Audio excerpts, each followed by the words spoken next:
Previously on Real Wives of Benton Harbor. She a boss, I rub her feet. Can't you tell she been working? We different, but we the same. I know nobody's perfect. If it's real love, make her your wife. Elevate a little further. Breaking generational curses. Cause I know that you're worth it. I wanna do this for my whole family. I wanna sit down and build a legacy. I'll get down on both knees because you my queen. Like SWV, bet you got me weak in the knees. Last week, we had the pleasure of getting to know Tiffany McDonald, also known as Tiffany Simmons on Facebook. Go watch Tiffany's episode after this episode, and don't forget to hit that like and subscribe button on our channel. Thank you for watching. She's a real boss, a real wife, a real queen. She's a real boss, a real wife, a real queen. She's a real boss, a real wife, a real queen. She's a real boss, a real wife, a real queen. She's a real boss, a real wife, a real queen. She's a real boss, a real wife, a real queen. Look her in the eye, she's everything that I need. When you're not around me,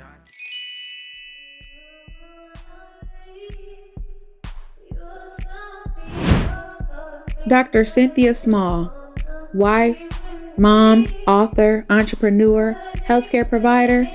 After the death of the love of her life, Ronald Small, Cynde decided to dive deeper into her passion of art and design and started Z9 Designs, a longtime member of the Strong Women of Faith and her neighborhood walking group, the Streetwalkers. Cynde continues to break down barriers and generational curses through her faith, zest for life, and creativity. My name is Lamar Small. I am the one and only son of Cynthia Small.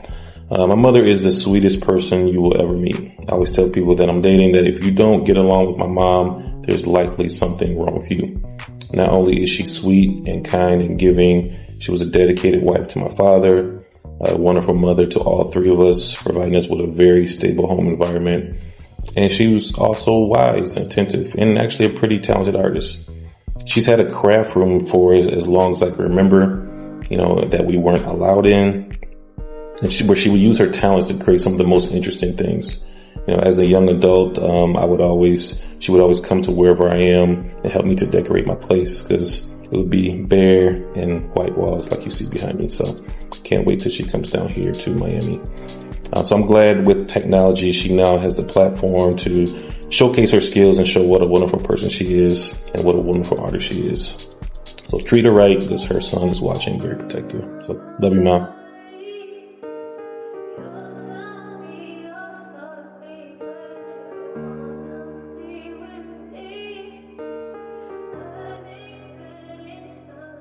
Well, I am a country girl. I was raised in a little small town called Cassopolis, but I didn't live exactly in Cassopolis. It was kind of out in the country. So grew up with two brothers, so I was, all kinds of things boys and girls do. I was doing them out there. And we had a wonderful neighborhood. I had awesome parents. We just had it was like the neighborhood was like family. Mm-hmm. So that's kind of how I grew up. We were really out the country. In other words, we didn't have street lights. So when it got dark, it was dark. Oh, wow. And you came home if you were out. Mm-hmm. Those are the Just days, the porch light was on. Oh, wow. I went back there a few weeks ago and I was like, can't believe that I lived in this little area. But that's the type of thing that grows you and change. It turns you into a certain type of person. Mm-hmm. I know that you were a daddy's girl. I was a daddy's girl. And I followed my dad around a lot. I think that's why I am into my YouTube channel and doing crafts and things like that. He was very kind and loving, and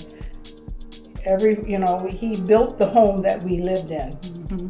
And I would go to the lumberyard with him, and I would, whatever he was fixing, I was there watching him, seeing what he was doing, because little did I know that I may have had to do some of those things later on in my life.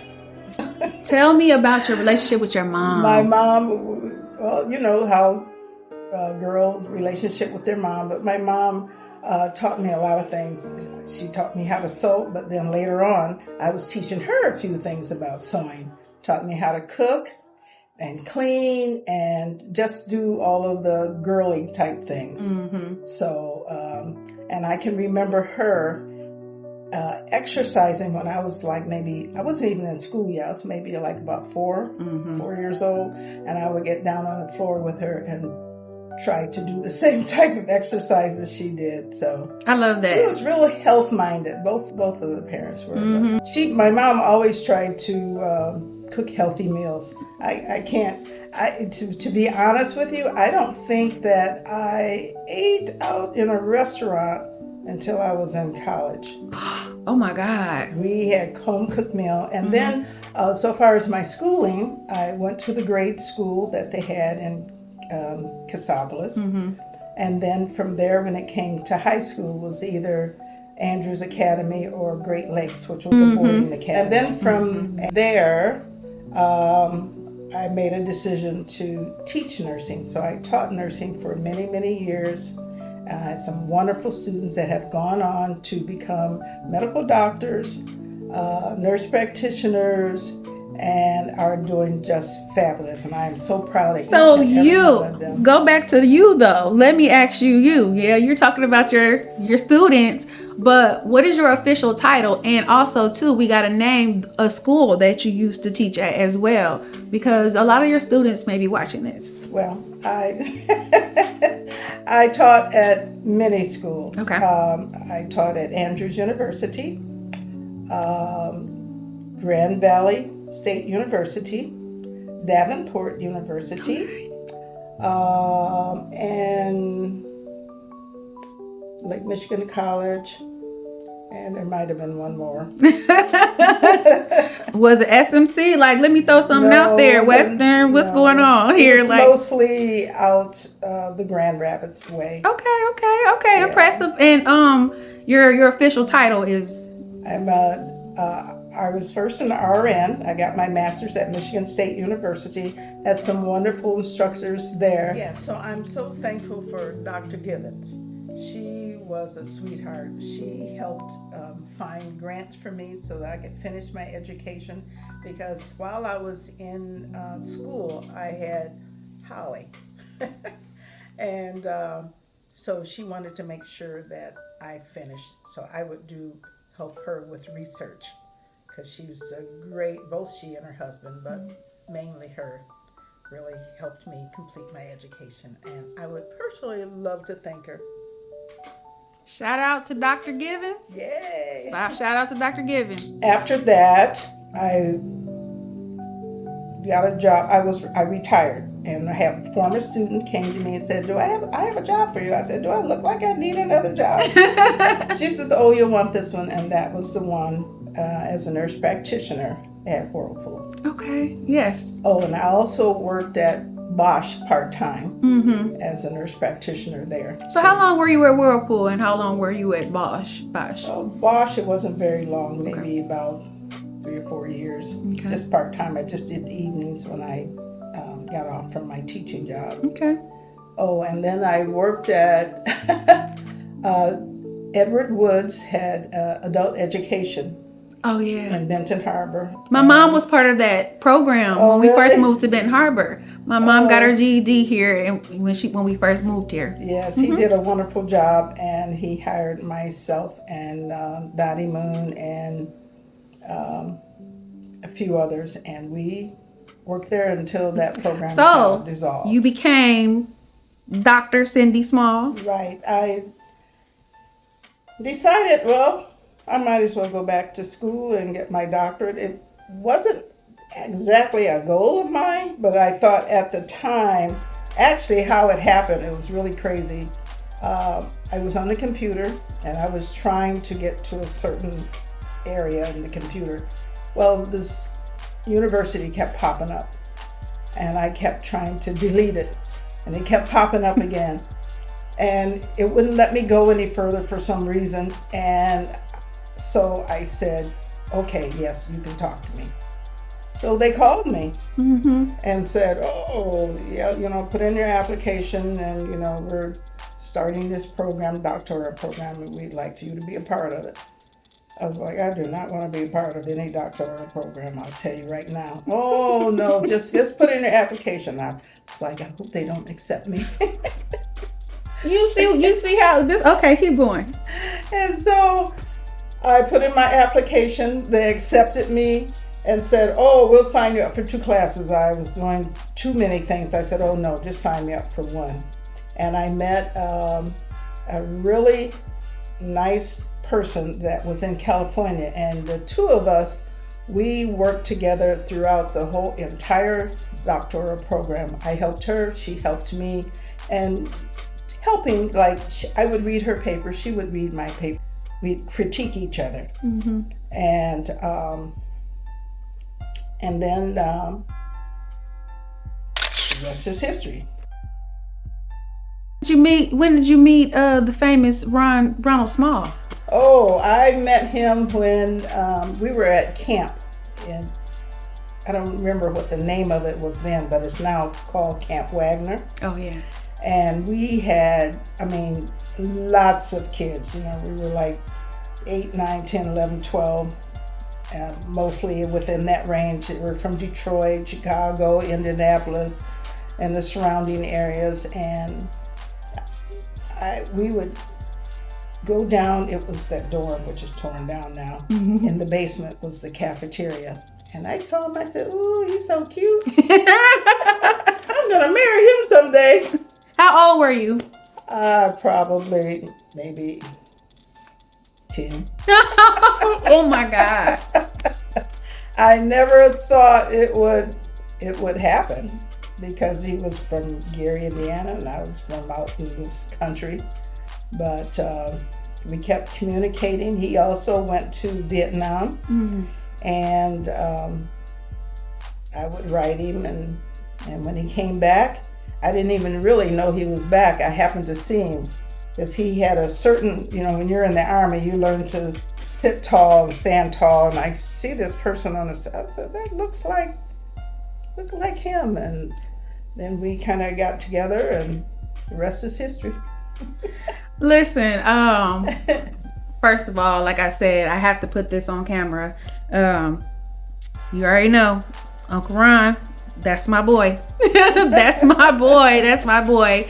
I told you this story before, but I'm just going to say it on camera about when, he gave me a lot of advice, because I was a little firecracker, apparently a fellow Capricorn, as you are. He understands how to handle us, apparently. You know what I'm saying? That's what this is. Yes. And, I had been very disrespectful. At this time, I feel like I had been very disrespectful to one of my elders.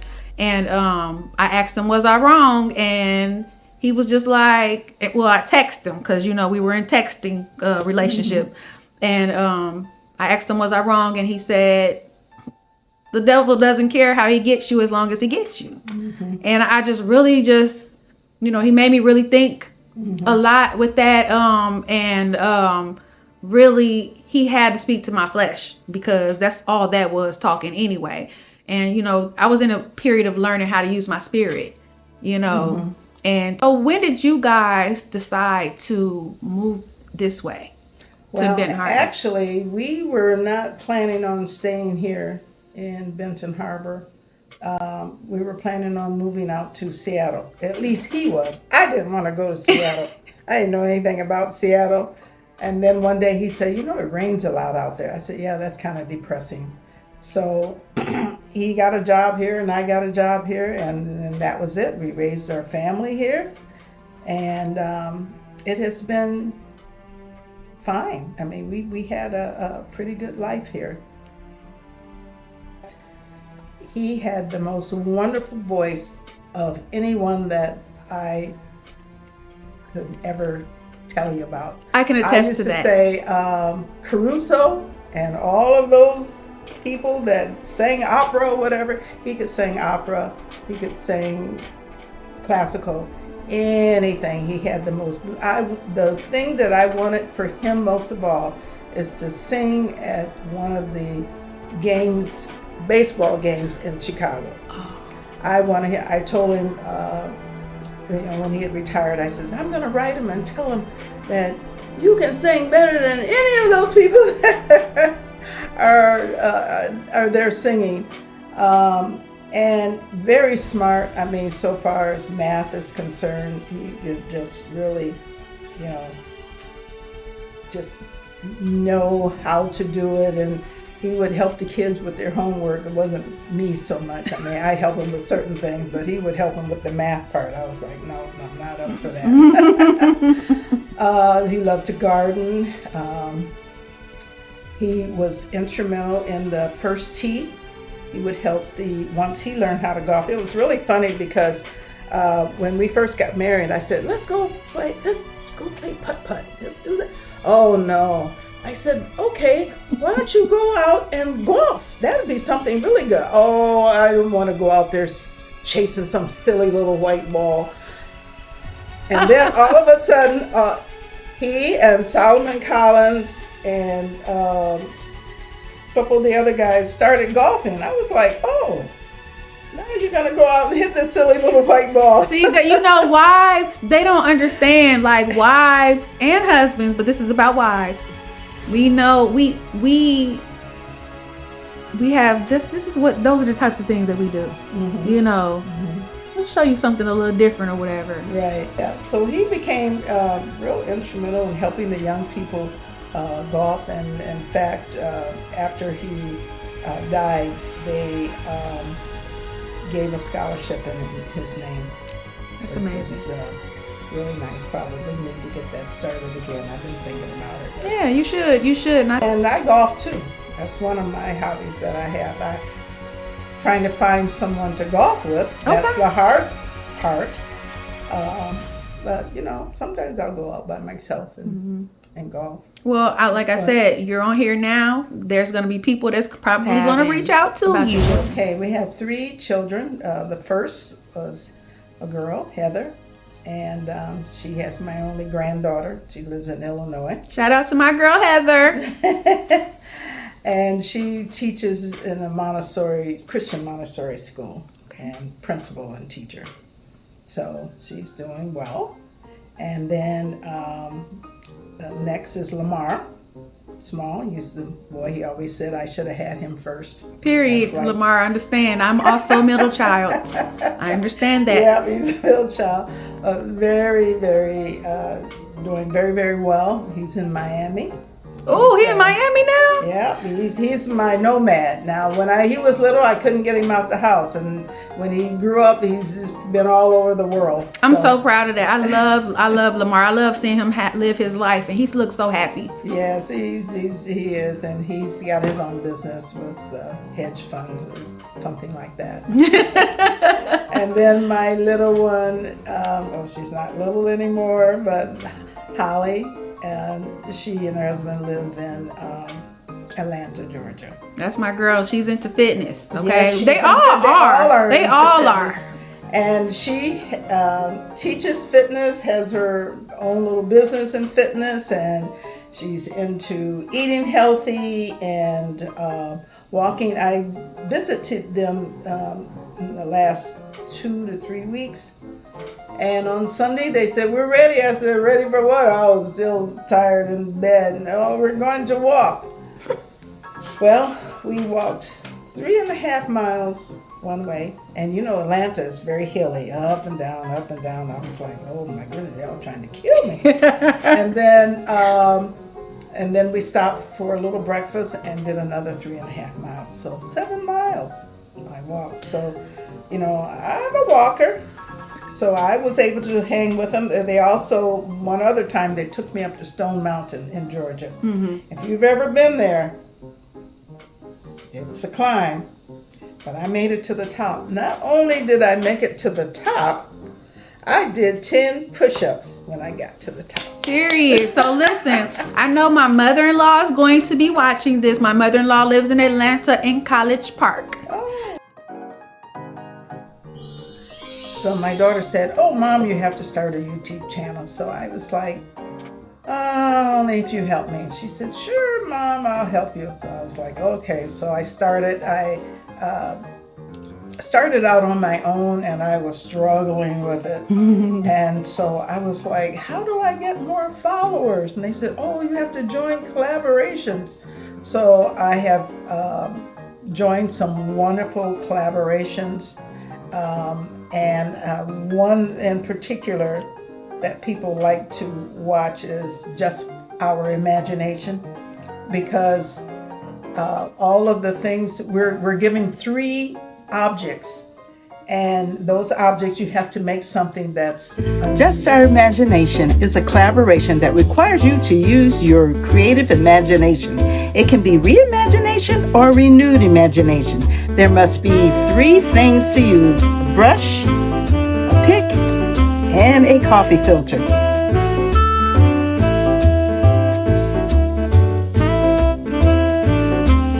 Hi, my name is Cynde, aka Z9 Designs.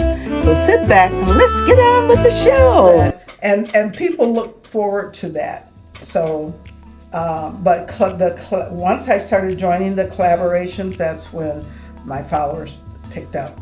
I really should be at a lot more, but YouTube channel, it's kind of here and there, you know. Okay, the name of my business is Z9 Designs with the S on the end.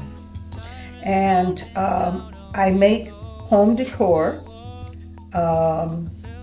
and unusual things. Sometimes I do dupes. Like, for example, there are things in the store. I made some bookends. The bookends in the store were $300 and some, and I made it for about $3 using Dollar Tree items. So I'll do some things like that. Shout out to Dollar Tree. I heard you was on a show before. Yes. Oh, this was on Instagram. A bunch of us that were in a collaboration, because all of our supplies were coming from Dollar Tree, we decided to do something as the Wives of Dollar Tree.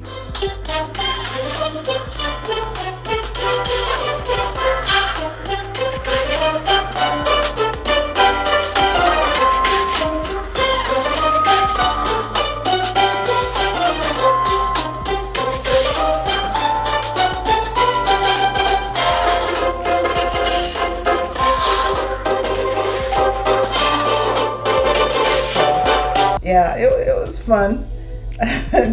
It looks fun. It looks fun. Yeah, so I'm heading near 3,000 subscribers. Ooh! And so what I would suggest to see me, you just go to Z9 Designs, and you can use that same Z9 Designs for Instagram, YouTube, and TikTok. Okay. Would you say that you can probably make something out of almost anything? Can you just take... You can make something out of almost nothing. So I'm going to give them a couple of examples. We're going to talk about them and then we're going to show them. But say for instance, you gave me a card that had...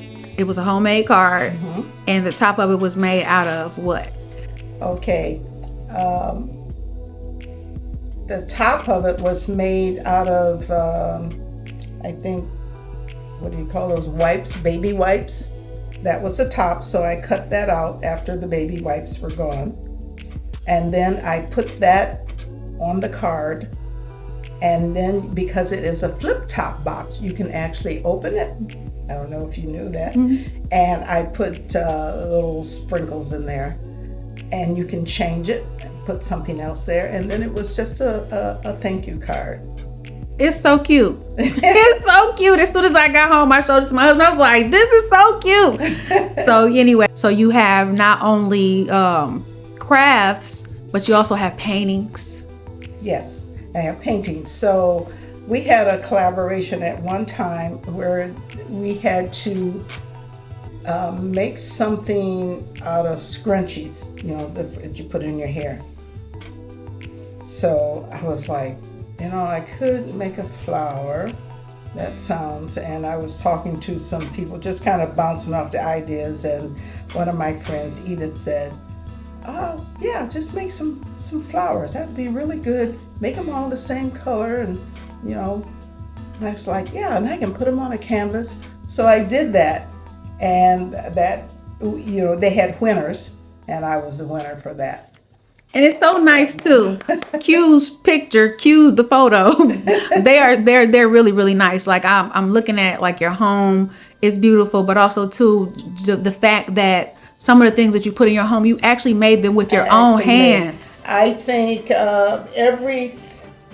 most of the home decor I made. For example, over there, that is a funnel. I made it a little thing where you put the flowers, and the bowl over there is made out of an egg carton. And usually you'll see that on, there's a place I think it's in California, where they make bowls to look old like that.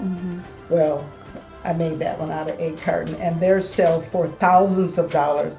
And I made that for, I think the only ingredient that I used to make that other than the egg carton was glue. I sometimes get things from Goodwill, and I redo them. Like that box over there was from Goodwill, and I covered it with the kind of like cowhide looking. So when I made the tic-tac-toe, Carrier with carton. yeah, I stamped all of the little foam cubes from Dollar Tree, and inside I put them inside of a photo frame. So you did this entire thing. That you know what I'm saying? Like the creativity. These flowers. Yeah. You did these flowers. Yeah. Oh my God. Like for So real. I just like to show women that you don't need a lot of money to make things. These flowers sell for big bucks. And I usually tell people, I don't have an Etsy shop or whatever, but I could, which that might be the thing in the future. But I usually let people know, if you would like any of the things that were shown, just DM me, just let me know. So these things, that's my next question. These things, not necessarily in your home, but to be made, you can make something for people. Can people reach out to you for like something original? Yeah. Give you like kind of an idea, kind of something that they want, and then you make it. And I hope you're charging enough for yourself. Yes. So the young lady I was talking about, I wanted her to understand. I wanted other people to understand that she needs to value herself, and she does. That's right. And so because therefore, it's work. It's a job. And to make it, a lot of the girls say, oh, your stuff looks so professional. Well, I don't want to do anything half. I want to let it look good on the inside and the outside, if possible. Exactly. So they can reach out to you by DMing you on TikTok or Facebook. That's right. Or YouTube. I want my legacy to be that she was kind, she was loving, she wanted what's best for not only herself, but others. So if a young lady were looking at you today, what would you say to her? Especially a young woman in the medical field, because we have many CNAs, we have many nurses and aspiring nurses. Like, can you give them a little bit of encouragement? Sure. Never, ever, ever give up. Just keep going. And if you have problems, ask for help. I used to help a group of people whom they may not have been able to pass their state boards. I would help them to pass, because I said it's important for you and your self-esteem and just what you want to do in life. So I think the most important thing, don't give up. Seek ye first the kingdom of heaven, and then things will be added unto you. So you got to have God in your life, and you have to pray. Prayer changes things. So that's what I would say to a younger, and be a lady. Sometimes ladies do certain things. There's certain programs on YouTube that tell you how to be a lady, how to dress, how to carry yourself, how to eat when you're at a dinner, when you're going out on a date, what to do, what not to do. So just be a lady. You might find out that it will be very helpful later on in life.